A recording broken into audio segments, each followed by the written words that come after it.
or performs better the faster you actually use the boat. We're running a 150 and we're doing 65 plus knots. So the Formula One boat, you're pretty much getting a sports car on the water. So I tried to replicate exactly what you get in a Porsche, a Ferrari, Lamborghini. You are semi-surfacing the whole time. When you look at the boat moving over 30 knots, there's half the propeller in the water. It's a bit of a head turner.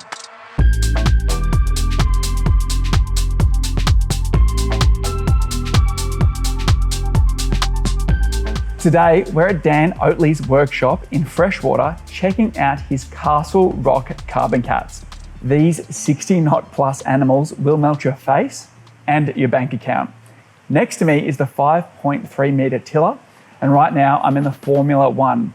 This thing sports a steering wheel with trim control paddles and a foot pedal. They both feature tech plucked from racing yachts, including a custom tunnel design that's incredibly stable at high speeds. It uses aerodynamic lift to keep things smooth while reducing the drag in the water. And did we mention she's completely made out of carbon fibre? So yeah, very strong and very light too. To beef her up, you'll find a set of Hyperlon tubes on the sides. These act as additional buoyancy and make her ideal for tendering duties. Now, these boats aren't actually made here, they're handcrafted by the legendary McConaughey boat builders in Gosford. They specialise in composite construction for the naval and commercial sectors. Here's a bit of background on Dan. He's a master mariner, the highest captain's license you can obtain. He studied naval architecture all around the world. He's worked as a navigator on the Queen Mary II. He's won the Sydney to Hobart twice aboard Wild Oats. And he's even worked with the US government on covert, high-profile boat seizures. He might just be the Australian James Bond. I'm Dan Oatley. I'm the designer and director of Castlerock Carbon Cat. The boating world, I think, it's very much in the bloodline. Mum's side of the family, Norwegian, go back to being Norwegian ship's captains. Dad's side is, very much in the sailing world. So he came from both bloodlines there, and it's been a career I've had for most of my life. Time on Wild Oats, so a serious carbon fibre weapon that is, so 100 feet of carbon fibre. 2018, the win was definitely one of the highlights of my life, really.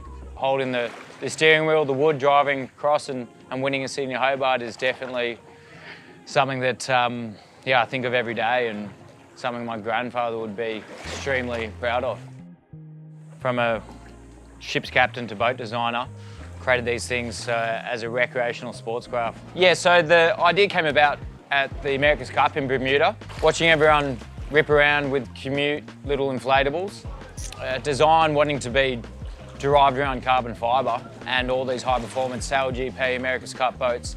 You know, we went into building the first boat in aluminium to see if we got all the design aspects of it right. So the dead risers, your running strakes, your weight distribution, the amount of horsepower we're running, because I really wanted to achieve a power to weight ratio.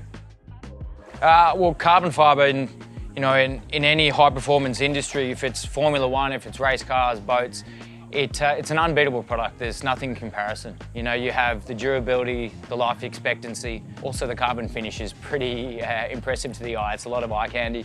Yeah, carbon, you look at it, it's 10 times stronger than steel. You can't compete it with fiberglass. It's a bespoke product that is at the top of the game in boat design. So the Formula One boat, the configuration of that is it's a lot of fun. You're pretty much getting a sports car on the water. So I tried to replicate exactly what you get in a Porsche, a Ferrari, Lamborghini. So very unique setup is you have paddle shifter configuration for all your adjustments of boat handling. The right hand, you'll have a jack plate paddle shifter, which brings the engine up and down 6 inches. And then on the left-hand side, you'll have your engine trim, which is really playing around with bow height. Foot pedal, acceleration. On your left-hand side, along a dash, same as in a car, you'll have your trim tab control, which usually you play around with for greater headwind, or if you've got a side wind, to trim the boat from port to starboard or vice versa. The steering wheel, very much like Formula One, it's got a custom carbon nut on it, so you can customise your wheel, take the wheel off, put it back on. From a Formula One seating comfort point of view, custom bucket seats which hug you in. Everyone's asked if there's a seatbelt. I said, you don't want a seatbelt, you're glued to the water. You're actually sitting below waterline when you're sitting on the boat, because the wing deck is at waterline. It brings the centre of gravity down and you're glued to the water. Max horsepower is pretty wild. So on this boat here, we're rated to 250. We're running a 150 and we're doing 65 plus knots. So if we up the horsepower to a V8 block to look after the increase of weight on the back end of the boat, the aft end of the boat, we'll up with fuel tank size. So this one I'm running a 150 with a 90 litre fuel tank. Any size, you go higher than that, then we'll up to over 100 litres. The fuel efficiency is pretty unbelievable because there's no drag in the boat. So at 52 knots, which is 100 kilometres an hour, we are burning 0.68 litres a nautical mile, so nearly 2 kilometres. So with a 70 nautical mile run with a 70 litre tank, yeah, that's you're there in an hour. It's unbelievable.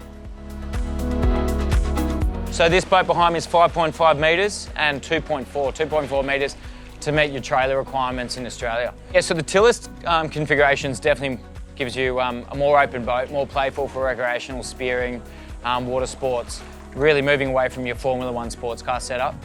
It's wild how much different weight there is. The tillest is 182 kilos of hull, which is then glued onto the sponson or the tubes. The Formula One is 420 kilos of boat. So because it's a full hull structure with twice as much resin in it, the unis we run over the transom to be giving you the capability of running twice the amount of horsepower as the other boat. There's a lot more Divinycell foam core in it. We've really gone to town with over-engineering it, so it's unbreakable.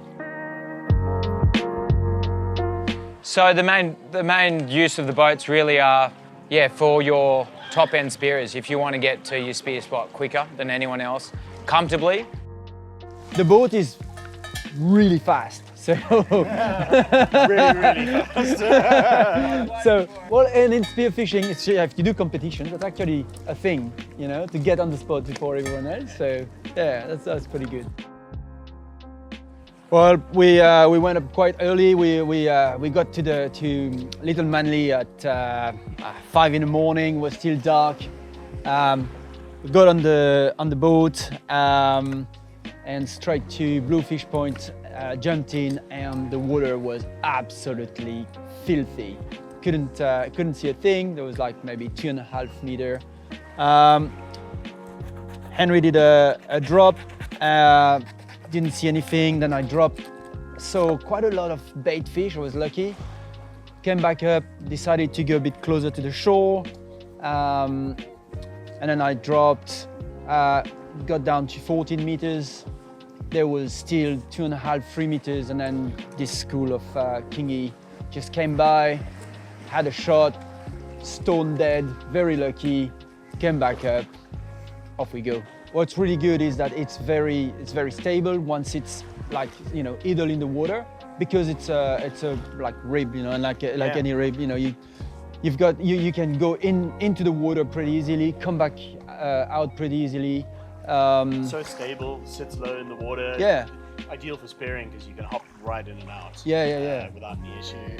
Be useful. Well, it's pretty cool to have a gun rack, to be able to actually have your spear gun there. It's not gonna go around anywhere, and like the big problem in boats with a gun is like stepping on them or bending a spear. So if you can actually have a space to put your gun, that's gold.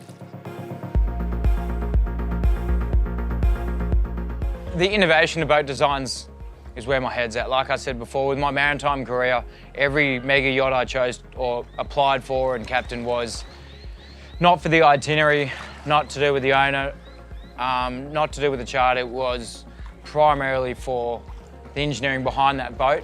The innovation of trying to do something more radical is definitely the word for it, is where my head's at. Yeah, I think we're kind of there. It took many years and a few ups and downs and a broken boat here and there, a little bit of carnage, but super stoked with the final product of where we're at. And just, for me, it's getting bums in seats and someone experiencing what I've designed, because, it's that's where the reward is.